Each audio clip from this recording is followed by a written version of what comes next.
এর কারণে আল্লাহ একটা দিন দিয়েছেন সপ্তাহের মধ্যে সবচেয়ে সম্মানিত, যেই দিনের নাম হলো আল্লাহ পাক উম্মতে মুহাম্মাদীকে সেই দিন বিশেষ একটা নামাজের ব্যবস্থা করে দিয়েছেন, যেই নামাজের নাম হলো জুমার নামাজ। কোন নামাজ? আওয়াজ করে বলেন, কোন নামাজ?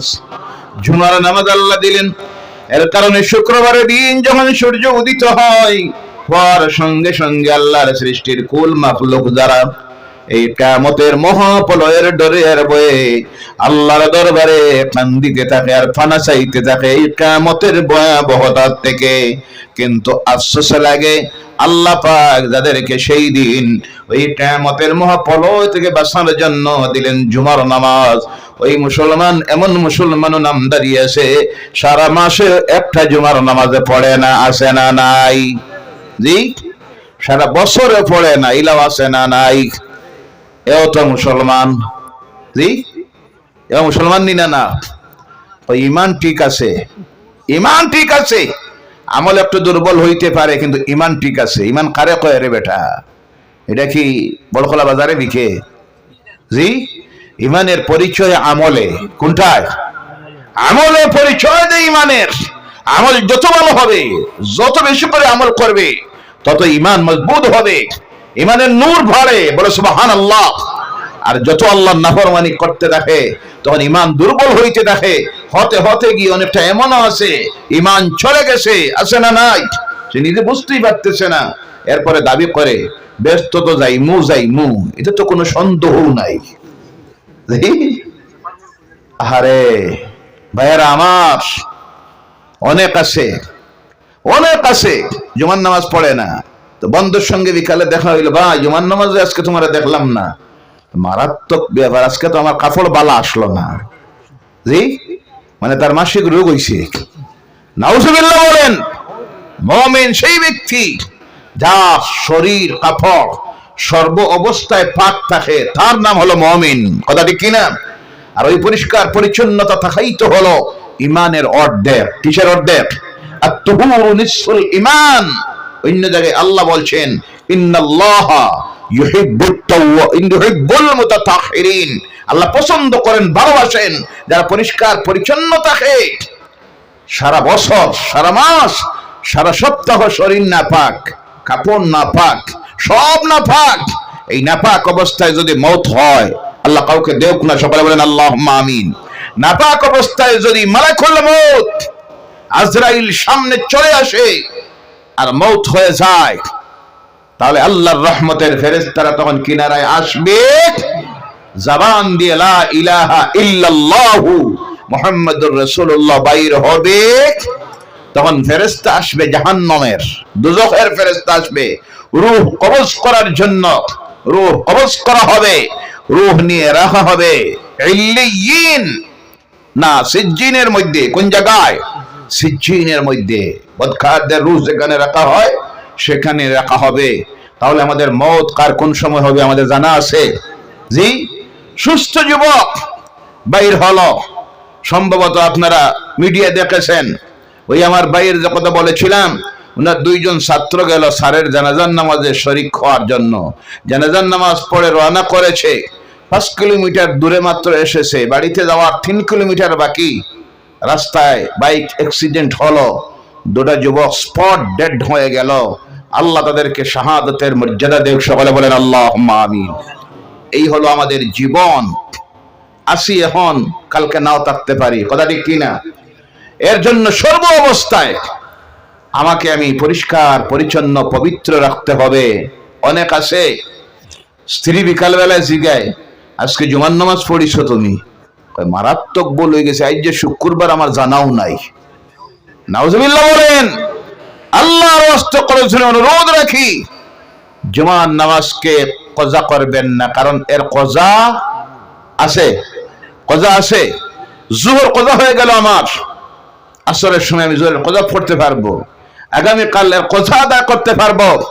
কিন্তু জুমা যদি কজা হয়, এর কজা পড়ার আর সুযোগ নাই। এর জন্য আল্লাহ রাসূল বলছেন, কোন ব্যক্তি যদি শরীয়তের বিনা উযরে একটা জুমার নামাজকে ত্যাগ করে, তাহলে সারাটা বছর যদি সে এই লস যেটা করলো তা পূরণ করার জন্য চেষ্টা করে, সেই লসটাকে আর পূরণ করা সম্ভব হবে? আল্লাহর ওয়াস্তে অনুরোধ রাখি, জুমার নামাজটাকে আদায় করবেন, কজা করবেন না। আর এই মাসলাও জেনে রাখবেন, এখন জুমার নামাজ হইল 2 রাকাত। মনে থাকবো? জি, কথা ঠিক আছে? হুশে না বেহুশে? জি, জুমার নামাজ 2 রাকাত। কয় রাকাত? 18, 22, 16। ওই তো হলো মূল সমস্যা। আমাদের সবচেয়ে বড় সমস্যা হইল এটা। দুইজনে ঝগড়া লাগছে, একজনে কয় তহরিমা ওই তো বুকুর মধ্যে, জি, আর একজনে কয় নাবিন নিচে, আর একজনে নামাজে দাঁড়াইয়া কয় আমি বুকু তো না নাবি তো না, আমি এখন বান্দিমো কপালে। এটা আমাদের সমস্যা, সমাজের সবচেয়ে বড় সমস্যা। সামান্য বিষয় নিয়ে ঝগড়া আছে না নাই?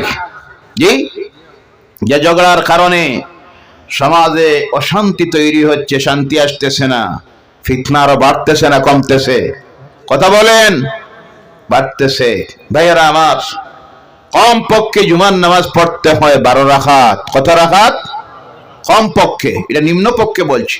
উর্দু দিয়ে আপনি পড়লে 16 পড়তে পারেন, 14 পড়তে পারেন, অসুবিধা নাই। কম পক্ষে পড়তে হবে কাবলাল জুমা 4 রাকাত, বাদাল জুমা 4 রাকাত। কত হইছে? জুমার ফরজ 2 রাকাত, আর বাদাল জুমা 4 রাকাতের পরে আরো জুমার সুন্নত 2 রাকাত, যেটা হলো সুন্নতুল মুআক্কাদা। এই হইল 12 রাকাত। কত রাকাত? অনেক আছে দেখবেন। গত শুক্রবারে আমি দেখি আমার এখানে জুমার নামাজের আগে আধা ঘন্টা তাফসীর করা হয়, আমি করি। তো দেখি খুতবা যখন চলতেছে অনেক মানুষ দেখি ওটানে দাঁড়াই আছে রোদের মধ্যে, মানে তার ঠান্ডা লাগে আর কি লাগে। তো আমি বললাম ভাইয়ারা অসুবিধা নাই, আপনারা ভিতরে ঢুকে যান, যদি অসুবিধা দেখা দেয় আমরা অ্যাম্বুলেন্সের ব্যবস্থা করবো, জি, স্যালাইন দেওয়া লাগে এই ব্যবস্থাও দেওয়া যাইব। আসলে আল্লাহ রাসূল বলছেন মুনাফিকের সবচেয়ে বড় একটা গুণ হইল সে মসজিদে ঢুকতে ভয় পায়, মসজিদে ঢুকতে সবার পিছনে আর বাইর হইতে সবার আগে। এই চরিত্রের আছে না নাই? দেখবেন ইমামের মাত্র 2 রাকাত নামাজ শেষ করে আসসালামু আলাইকুম ওয়া রাহমাতুল্লাহ, আসসালামু আলাইকুম ওয়া রাহমাতুল্লাহ, বারে দিয়ে আওয়াজ শোনা যায় আমার জুতা খানো স্যান্ডেল খানো। জি, এই কাজটা আল্লাহর ওয়াস্তে করবেন না। কমপক্ষে জুমার নামাজ আমরা পড়বো কয় রাকাত? আওয়াজ করে বলেন কয় রাকাত? আজ থেকে 12 রাকাত পড়বো। কারা কারা একটাবার হাত উঠান আর বলেন নারায়ে তাকবীর, নারায়ে রিসালাত। আল্লাহ কবুল করুক, হাত নামান। ভাইরা আমার, সেই দিন শুক্রবারের দিন সব যখন ধ্বংস হয়ে যাবে, আমার আল্লাহ রাব্বুল আলামিন তার কালাম কোরআনুল কারীমের মধ্যে বলছেন সুম্মা নুফিখা ফীহি উখরা ফাইযা হুম কিয়ামুন ইয়ানজুরুন। বলো আল্লাহু আকবার। 2 নম্বর বার আবার সিংহায় ফুঁক দেওয়া হবে। দেওয়া মাত্র যা ধ্বংস হয়ে গিয়েছিল প্রাণী জগতের সব আবার জিন্দা হয়ে দাঁড়াইয়া যাইবে আল্লাহর সামনে। সুবহানাল্লাহ। সেই দিনের নাম হলো হাসরের ময়দান। ভুলে গেছি আমরা সেই ময়দানের কথা। যদি ভুলে না যাইতাম আল্লাহর নাফরমানি করা সম্ভব হতো। কারণ আমার সবসময় প্রত্যেকটা কাজ করতে আমার মনের মধ্যে চিন্তা আসতো, আমি আজকে জমিনে আছি, 40 বছর পর আমি যেতে হবে কবরে, লক্ষ হাজার বছর পরে আমি উঠতে হবে আল্লাহর সামনে। আমার দুনিয়ার জীবনের যা কাজ করতেছি, فمن يعمل مثقال ذرة خيرا يرى ومن يعمل مثقال ذرة شرا يرى। আমার জীবনের যারা ছোট্ট থেকে ছোট্ট দুলি খুনার মতো রাই পরিমাণ ভালো কাজ করতেছি, সেই দিন আল্লাহ আমাকে তা দেখাইয়া দিবেন। আর খারাপ যেটা করতেছি দুলি খুনার মতো, তাও আল্লাহ আমার সামনে সব বাইরে করে দিবেন। এই চিন্তা যদি আমার ভিতরে থাকতো, তাহলে দুনিয়ায় প্রত্যেকটা কাজ করতে আমি চিন্তা করতাম এই কাজ একদিন আল্লাহ সব আমার সামনে বাইরে করে দিবেন। এই চিন্তা ভিতরে আসা মাত্রই সেই ব্যক্তির ভিতরে চলে আসে আল্লাহর ভয়। কার ভয়? আর ওই আল্লাহর ভয় যখন অন্তরে চলে আসে, সঙ্গে সঙ্গে সেই ব্যক্তি হয়ে যায় মুমিন মুত্তাকি। আর ওই মুত্তাকির জন্যই তো আল্লাহ ঘোষণা দিতেছেন সেই চিরস্থায়ী বাসস্থান আল্লাহর জান্নাত। এবার আওয়াজ দিয়ে বলেন, আমরা মুত্তাকি হইতে চাই কি চাই না? আর জোরে বলেন, চাই কি চাই না? তাহলে আল্লাহর নাফরমানির সমস্ত কাজকে তালাক দিতে হবে, আর আল্লাহ যা বলেছেন করার জন্য আমরা সব করব। রাজি আছেন ভাইয়েরা আমার? এই বিশ্বপৃথিবীতে আজকে অশান্তির বাতাবরণ তৈরি হয়েছে। মানুষ বিভিন্ন রোগে অর্থাৎ আল্লাহর নাফরমানি রোগে নিমজ্জিত হয়েছে। এর থেকে মানুষকে যদি বাঁচাইতে হয়, ফিরাইতে হয়, তাহলে যেতে হবে এমন কিতাবের কাছে যেটা দিয়েছেন আল্লাহ পাক। এই কিতাবের নাম হলো আল্লাহর কালাম কোরআনুল কারীম, যার জন্য আল্লাহ বলছেন ওয়া নুনাজ্জিলু মিনাল কুরআনি মা হুয়া শিফাউন ওয়া রাহমাতুল লিল মুমিনিন। বলো আল্লাহু আকবার। নাযিল করেছে এই কোরআন, এটা শুধু পাঠ করার জন্য নয়। কেউ মরলে 40 দিন পরে শুধু আর সিনে বুথে ধরলে তাবিজ দেও, ফলে ফুক দেও, পানি পড়া দেও, এটার জন্য শুধু কোরআন দেওয়া হয় নাই। কোরআনটা দেওয়া হয়েছে গোটা পৃথিবীর মানুষকে আল্লাহর নাফরমানির থেকে ফিরানির জন্য, মানুষ শান্তি পাওয়ার জন্য, তার জীবনে, বাস্তবে জীবনে, তার দেহের মধ্যে, পরিবারে, সমাজে, রাষ্ট্রে, আল্লাহর জমিনে শান্তি প্রতিষ্ঠিত করার জন্য। এর জন্য আল্লাহ বলছেন এর মধ্যে দিয়েছি দুনিয়ার মানুষের জন্য সমস্ত রোগের ঔষধ, আর মুমিন যারা তাদের জন্য দিয়েছি এর মধ্যে শান্তি। বলো সুবহানাল্লাহ। শান্তি পাইতে হলে মানতে হবে আল্লাহর কালাম কোরআন, কথা ঠিক কিনা? আর দুনিয়া থেকে আল্লাহর নাফরমানি কাজ যদি বন্ধ করতে হয়, 1 নম্বরে ভিতরে আনতে হবে আল্লাহর ভয়, আর 2 নম্বরে মানতে হবে কোরআন। সিসি ক্যামেরা দিয়া অপরাধ বন্ধ করা যাবে, পুলিশ দিয়া, সেনাবাহিনী দিয়া, সিআরপিএফ দিয়া, বিএসএফ দিয়া, কমান্ডো দিয়া দুনিয়ায় আল্লাহর নাফরমানি বন্ধ করে শান্তি আনা যাবে? এরা তো সব মানুষ। এরা কি সিসি ক্যামেরা উপরে লাগাই, ঘুষ নেই নি ধরার লাগে, জি যেটা লাগাইল আছে এই নিচে যে বইছে তার জানা আছে না নাই? কথা বলেন আপনারা? এ জানেনি না নাই? কানে লইলে সিসি ক্যামেরায় রেকর্ড হবে, ধরা পড়বে, জানা আছে না নাই? তখন এর নিচে লইব, জি ইনো না। একটা চা পানের পয়সা দেওয়া লাগবো, আপনি থানার বারে যাইন, থানার বারে যাইন, এখানে আমার মানুষ আসে, তার লগে দেখা করে যাইবা, জি ওখানে বন্ধ হইব? সিসি ক্যামেরায় ঘুষ নেওয়া বন্ধ করব? কোনদিনই না। এর জন্য আল্লাহ বলছেন আল্লাহর নাফরমানির থেকে মানুষকে যদি ফিরাইতে হয়, ভিতরে আনতে হবে আল্লাহর ভয়, মৌতের ভয়, কবরের ভয়, পরকালের ভয়, হাসরের ভয়, মিজানের ভয়, একদিন আল্লাহর সামনে জবাব দিতে হবে। এই চিন্তা যখন ভিতরে এসে যাবে, সেই ব্যক্তি আল্লাহর নাফরমানি আর করা সম্ভব। তার প্রমাণ দেখেন হযরত উমর ইবনুল খাত্তাব রাদিয়াল্লাহু তাআলা আনহু রাত্রি যখন হইতো, তিনি তার রাষ্ট্র শাসন করতেন, বাইর হতেন, সারা দেশ জুড়ে ঘোড়া নিয়ে বাইর হতেন, খবর নিতেন কোন জনগণের কি রাষ্ট্রের কষ্ট হচ্ছে, কোনো কি অসুবিধা হচ্ছে। এবার সেই উমর ইবনুল খাত্তাব রাদিয়াল্লাহু তাআলা আনহু এক ঘরের কিনারার মধ্যে গিয়ে পৌঁছেন। আর পৌঁছার পরে শুনেন ঘরের ভিতরে একজন বুড়ো বৃদ্ধ মহিলা আর তার একটা মেয়ে, দুইজনের পেশা ছিল তারা দুধ বিক্রি করত। কি বিক্রি করত? দুধ বিক্রি করত। হযরত ওমর ঘরের কিনারায় গিয়ে দাঁড়ান, আর দাঁড়ানির পরে শুনেন ওই বৃদ্ধা মহিলা বলতেছে যুবতী মেয়েটাকে দুধের মধ্যে একটু পানি মিলাইয়া দে। কি মিলাইয়া দে? পানি মিলাইয়া দে, এখানে তুই আর আমি আর কেউ নাই। মহিলাকে তখন যুবতী মেয়েটা বলল যদিও কেউ নাই, কিন্তু এই রাষ্ট্রের ক্ষমতায় রাষ্ট্রপ্রধান কে আপনি জানেন? যার নাম হলো ওমর। যার নাম, যাকে দেখলে শয়তান পর্যন্ত ভয় করত। ওমর যে রাস্তা দিয়ে হাঁটতেন, সেই রাস্তা দিয়ে কোনোদিন শয়তান হাঁটতো না। সুবহানাল্লাহ। আল্লাহর রাসূল সাল্লাল্লাহু আলাইহি সাল্লাম বসে আছেন, পাশে বসে আছেন হযরত আবু বকর সিদ্দিক রাদিয়াল্লাহু তাআলা আনহু। সামনে কিছু ছোট্ট ছোট্ট মেয়েরা তবলা বাজাইতেছে। মানে ডুল যেটার এক সাইডে খোলা একদিকে আপনার মুখ লাগাইল, সেটা ইসলামে বাজানে জায়েজ, ওটা বাজাইতেছে আর আল্লাহ রসুলের শানে নাতে গাইতেছে। হঠাৎ করে দেখা যায় ওই দিক দিয়ে উমর রাদিয়াল্লাহু তাআলা আনহু আসতেছেন। আসা মাত্রই আল্লাহ রসুল মুস্কি হাসি দেন।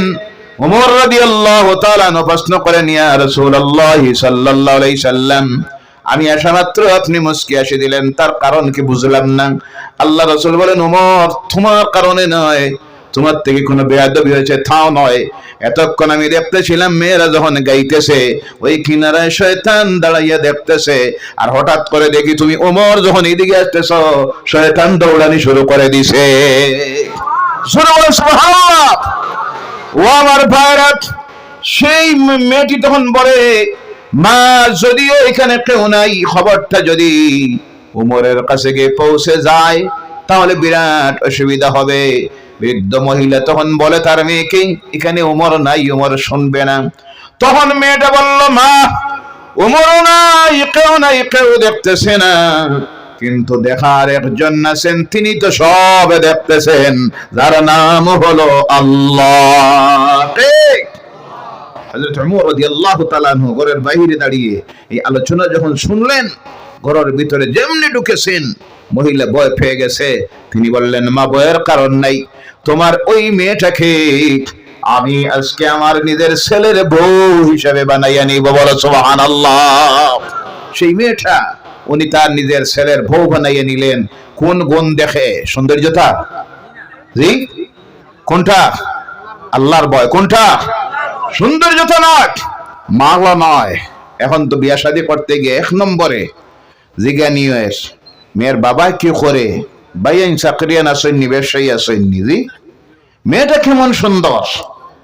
একবারও জিজ্ঞাসা করে না যে এই মেয়েটা ৫ ওয়াক্তের নামাজ পড়েনি, জি কোরআন তেলাওয়াত জানেনি, মা পর্দায় থাকে কিনা, মেয়েটা পর্দায় থাকে কিনা, গোষ্ঠী খানদান কেমন ভালো, এই কথা একবারও জিগায়। এক নম্বরে চিন্তা করে মাল কেমন আছে, মানে বিয়ার বাদে কেমন দিব। নাউজুবিল্লাহ বললেন না?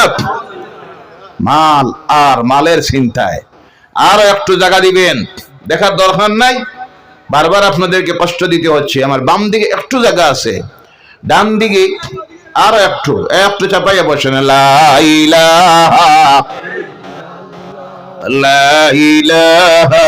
ইল্লাল্লাহ, লা ইলাহা ইল্লাল্লাহ, লা ইলাহা ইল্লাল্লাহ, সুবহানাল্লাহ ওয়ালহামদুলিল্লাহ ওয়া লা ইলাহা ইল্লাল্লাহ, সুবহানাল্লাহ ওয়া লা ইলাহা ইল্লাল্লাহ, সুবহানাল্লাহ ওয়া লা ইলাহা ইল্লাল্লাহ, লা ইলাহা ইল্লাল্লাহ মুহাম্মাদুর রাসূলুল্লাহ সাল্লাল্লাহু আলাইহি ওয়াসাল্লাম। এর কারণে আমার ভাইরা, যুবকেরা যারা অনেক আছেন এখন পর্যন্ত বিবাহ শাদী করেন নাই, ওই বিবাহ করতে গিয়ে ১ নম্বরে প্রাধান্য দিবেন আমল। কোনটা? এই মেয়েটার ভিতরে কতটুকু আল্লাহর ডর ভয় আছে। সৌন্দর্যতায় মুগ্ধ হয়ে বিবাহ করবেন না, মাল দেখে বিবাহ করতে যাবেন না। দেখবেন না তা বলছি না, দেখবেন, কিন্তু ১ নম্বরে দেখবেন মেয়েটার ভিতরে কতটুক আল্লাহর ভয় আছে। কারণ আল্লাহর যদি ভয় থাকে এই মেয়েটার স্বামীর খেদমতগার হবে। কথা ঠিক কিনা? শ্বশুর শাশুড়ির খেদমত করবে, কারণ ভাববে এদের যদি খেদমত করি আমার মার বাবার খেদমত করার সমান সব হয়ে যাবে। আল্লাহর ভয় যদি অন্তরে না থাকে তাহলে বলবে তোমার বুড়া বুড়ির যন্ত্রণা আর যারা সম্ভব নয়, চলো দুইজনে আগলা হয়ে যাই। কথা ঠিক কিনা ভাইরা আমার? তাছাড়া হলো আল্লাহর ভয় যদি অন্তরে না থাকে সে পর্দাশীলা হবে না। ওই পর্দাশীলা যদি না হয় তাহলে একদিন হতে পারে পর্দা না থাকার কারণে তার সৌন্দর্যতায় আরেকজন পরপুরুষ মুগ্ধ হয়ে যাবে। এমন নাফরমান আছে না নাই, তার নিজের ঘরে সুন্দরী বউ রাখিয়া অন্যের স্ত্রীর সঙ্গে অবৈধ সম্পর্ক লাগায়, পরকীয়া প্রেম আছে না নাই? এমন নাফরমান আছে না নাই? অনেক সময় দেখা যায় নিজের সুন্দর স্ত্রী ঘরে আছে, 2-3টে বাচ্চা ঘরে আছে, থাকার পরও পরর পরিবারকে ধ্বংস করে দেয়। অন্যের স্ত্রী 2-3টে বাচ্চার মা নিয়ে উদাও হয়ে যায়, আছে না নাই? নাফরমান গুলিকে আল্লাহ হেদায়েত করুক, সকলে বলেন আল্লাহুম্মা আমিন। তার কারণ কি? কারণ হলো তোমার ওই স্ত্রীটা তুমি বিবাহ করতে গিয়ে দেখো নাই তার মধ্যে দিন কেমন আছে, আমল কেমন, আল্লাহর ভয় কতটুক তার অন্তরে আছে। যদি তার ভিতরে আল্লাহর ভয় থাকতো তাহলে চিন্তা করতো আমার স্বামী ঘরে আছেন, আল্লাহ আমার ভাগ্যে মকদ্দরে যা দেবার দিয়ে দিছে, কালো হোক, রাখ হোক, গরিব হোক, আল্লাহ তো আমাকে দিয়ে দিয়েছেন, তার সঙ্গে সম্পর্ক মিলাইয়া দিয়েছেন, আমার 2টা বাচ্চা আছে, এদের ভবিষ্যৎ আছে। এই চিন্তা করতো আমি যদি আজকে আমার এই স্বামীর ঘর ছাড়িয়ে যাই, পরপুরুষের সঙ্গে অবৈধ সম্পর্ক স্থাপন করি, তাহলে আল্লাহ আমার আমলনামায় জিনার গুনাহ দিবে। কিসের গুনাহ? জিনার গুনাহ দিবে। এই আল্লাহর ভয় যখন মানুষের অন্তরের মধ্যে চলে আসে, অবস্থাটা কেমন তৈরি হয়ে দেখেন। হযরত ওমর ইবনুল খাত্তাব রাদিয়াল্লাহু তাআলা আনহু আরেকদিন বাইর হয়েছেন দুপুর বেলায়, মরুভূমির মাঝে দিয়ে ঘোড়া নিয়ে দৌড়ানি শুরু করছেন। দেখি তো মরুভূমির মাঝে দিয়ে কারো কি কোনো কষ্ট হচ্ছে। হঠাৎ করে দিয়ে গিয়ে দেখেন মরুভূমির মাঝে একজন রাখাল কয়েকটা উট রাখতেছে, ভেড়া রাখতেছে, ছাগল রাখতেছে।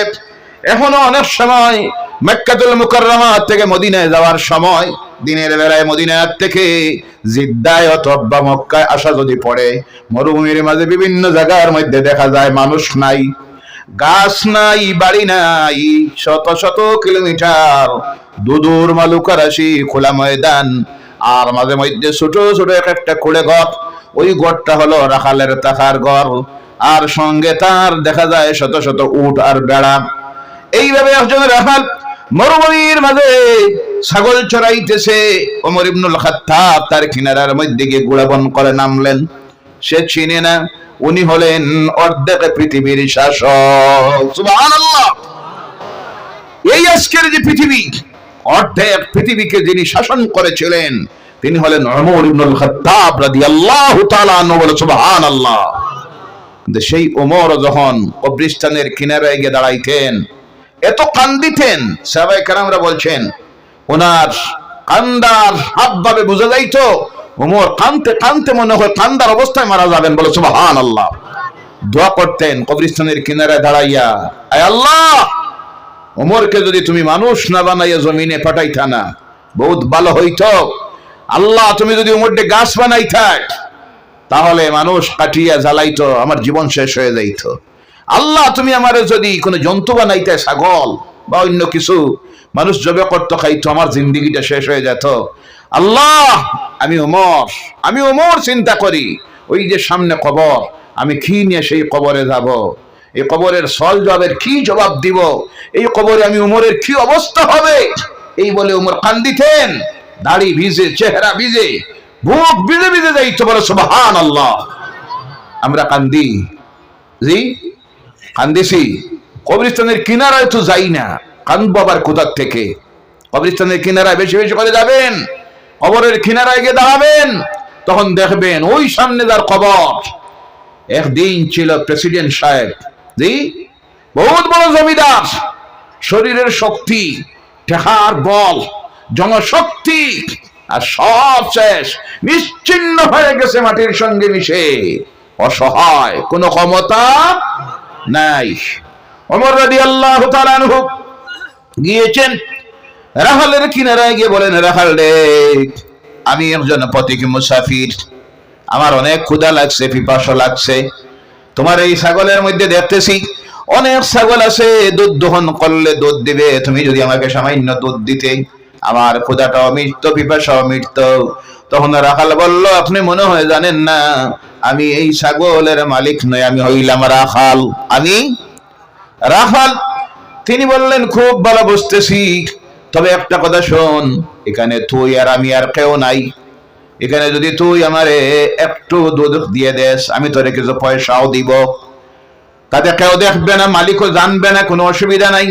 একদিকে তুই লাভবান হলে পয়সা ফেলি, আর একদিকে আমার ক্ষুধা মিটলো, পিপাসা মিটলো। তখন ওই রাখাল জবাব দিল, আপনি খেয়ে আপনারে আমি জানি না ও মুসাফির, যদি ওইখানে আমার মালিক নাই, কেউ নাই দেখার, তবে কিন্তু মনে হয় আপনি জানেন না আমার মালিকের জন্য আমার মালিক হইল দুইজন। কয়জন? একজন আমার মালিক দুনিয়ার, যার গোলামি করি, রাখালি করি, তার ছাগল আমি রাখি। এ দেখলো না, তার কাছে জবাব দেওয়া লাগলো না, পয়সা পাইলাম। কিন্তু আপনি জেনে রাখেন, আমার আর একজন মালিক আছেন, আমি যা করতেছি সব তিনি দেখতেছেন। কিয়ামতের দিন আমার সেই মালিক যখন জিজ্ঞাসা করবে, রাখাল রে, তোর মালিকের অজান্তে তার থেকে লুকাইয়া তুই যে দুধ বিক্রি করেছিলে, সেই দিন আমি আমার সেই মালিকের কাছে জবাব দিতে পারবো না। সুবহানাল্লাহ। এর নাম হলো ইত্তাকিল্লাহ, আল্লাহর ভয়। কার ভয়? সেই ভয় আমাদের হৃদয় থেকে চলে গেছে, যার কারণে এই অবস্থায় গিয়ে আমরা পৌঁছেছি। ভাইরা আমার, এর জন্য বলতেছিলাম, আল্লাহ রাব্বুল আলামিন দুনিয়ার মধ্যে আমাদেরকে দিয়েছেন, এই দুনিয়া আমরা কেমনে চলবো, কিভাবে চলবো, সব আল্লাহ শিখাইয়ে দিয়েছেন। কেমনে কাপড় পরিধান করবো, তাও আল্লাহ শিখাইছেন। নিনা না জি, ইসলামে আছে না নাই? কাপড় কেমনে পরিধান করবো আছে না নাই? আপনারা যাইতা গিনি তো হাবভাবে বোঝা যায়, জবাব দিতে না যে হুজুর দোয়া করিলেন, আমরা যাইতাম গিয়া। থাকবেন নির্ধারিত সময় পর্যন্ত, থাকবেন ইনশাআল্লাহ। বলেন ইনশাআল্লাহ। আমার পরে অনেক যোগ্যতা সম্পন্ন আলিমেরা রয়ে গেছেন, বক্তব্য রাখবেন, যেমন মৌলানা হযরত মৌলানা ইমাদউদ্দিন সাহেব, মৌলানা এনামুল হক সাহেব গুরুত্বপূর্ণ আলোচনা রাখবেন। ঠান্ডা আজকে একটু বেশি জি, তবে প্রতিদিন তো আমরা আর বসি না। একদিন, কয়দিন?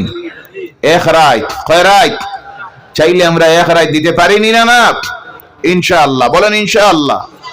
আপনারা তো এক রাত, আমরা তো অক্টোবর থেকে চলতেছে প্রত্যেক রাত।